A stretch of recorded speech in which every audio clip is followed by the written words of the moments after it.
3 mars 2011, 3 mars 2024. 13 ans, jour pour jour, que cette femme perdait la vie sur cette place du rond-point Banco dans la commune d'Abobo.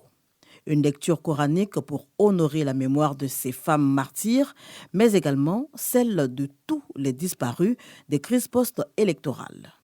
Le gouvernement, comme à l'accoutumée, est aux côtés des familles des victimes. Acteurs politiques, témoins privilégiés de cet épisode tragique de la vie de la nation, Kouadio Konan-Bertin en appelle au pardon pour aller de l'avant.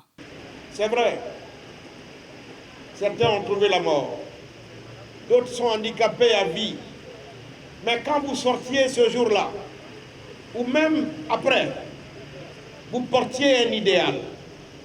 L'idéal était de voir Alassane Ouattara, le président de la République, gouverner la Côte d'Ivoire parce que vous avez foi en ses capacités et en sa force de bâtir un pays prospère comme la Côte d'Ivoire.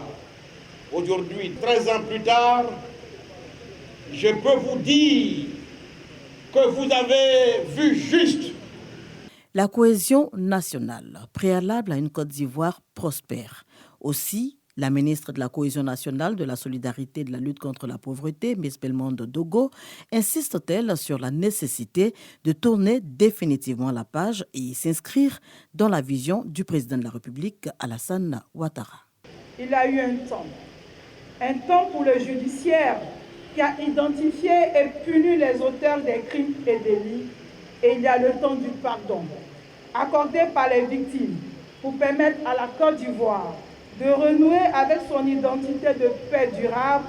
Grâce à cette paix, la Côte d'Ivoire est en chantier et les populations d'Abobo peuvent en témoigner. Message soutenu par la présidente du Sénat, par ailleurs maire de la commune d'Abobo, Kandia Camara invite les populations à faire confiance au chef de l'État. Chères victimes, je voudrais vous exhorter à suivre l'exemple du président de la République, son Excellence M. Alassane Ouattara, qui a mis le pardon au devant de tout. Le pardon est même devenu une seconde religion pour lui. En effet, le 22 février dernier, le chef de l'État accordait la grâce présidentielle à 51 hommes et femmes, dont plusieurs étaient impliqués dans la crise post-électorale de 2010-2011.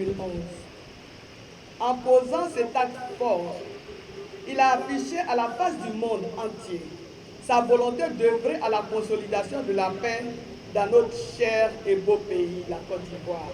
Marquée par une séance d'écoute, la cérémonie d'hommage aux victimes des crises post-électorales s'est achevée par la pose de la première pierre de la stèle commémorative en l'honneur des disparus.